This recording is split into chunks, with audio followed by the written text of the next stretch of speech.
మామా టీ20 world cup squad announce అయినాక first time Rohit Sharma Ajit Agarkar press meet పెట్టిర్రు.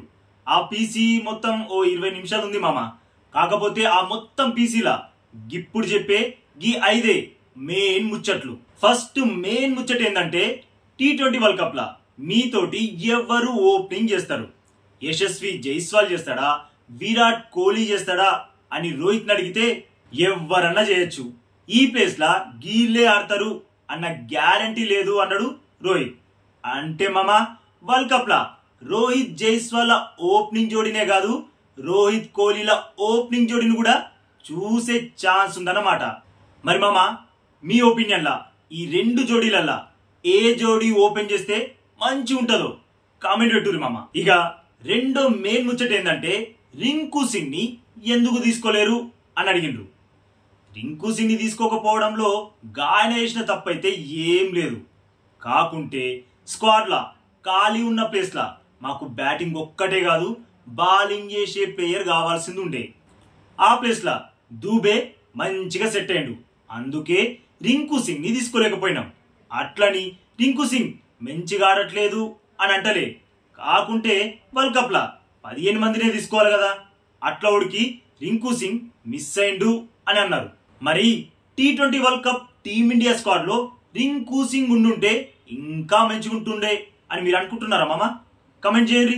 ఇక ముచ్చటగా మూడో మెయిన్ పాయింట్, రిషబ్ పంత్, సంజు శాంసన్ అని ఇద్దరిని ఎందుకు తీసుకున్నామంటే మిడిల్ ఆర్డర్ లా కిర్రాక్ బ్యాటింగ్ చేసే కీపర్ కమ్ బ్యాటర్ కావాలి అనుకున్నాం. ఆ రిక్వైర్మెంట్స్ పంత్ సంజులల్లా పర్ఫెక్ట్ గా ఉన్నాయి.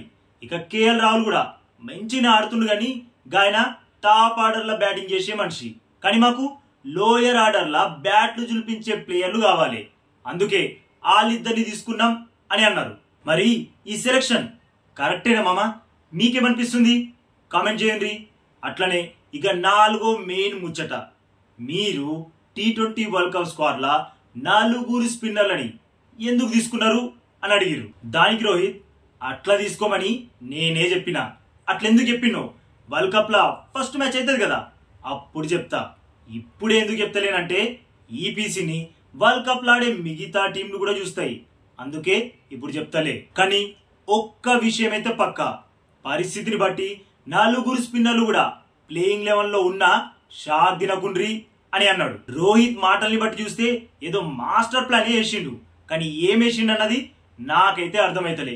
మీకు అర్థమైతే కామెంట్ పెట్టుర్రి మామ.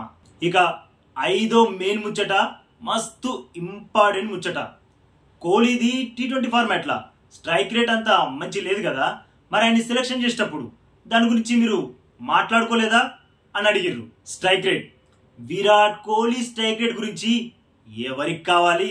మేము అసలు ఆ ముచ్చట్నే మాట్లాడుకోలే. కోహ్లీ లాంటి experience player the strike rate ఎందుకు? ఆయన ఎట్లా ఆడాలనుకుంటే అట్లాడని, కానీ కోహ్లీ మాత్రం టీంలా ఉండుడే.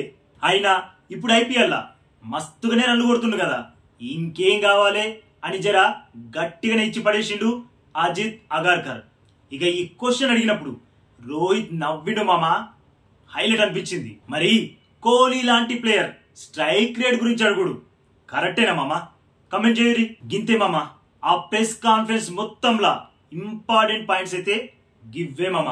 గీ అప్డేట్ నచ్చితే వీడియోకి జరా లైక్ కొట్టుర్రి, అట్లనే మన ఛానల్ ని జరా సబ్స్క్రైబ్ కూడా చేసుకోండి.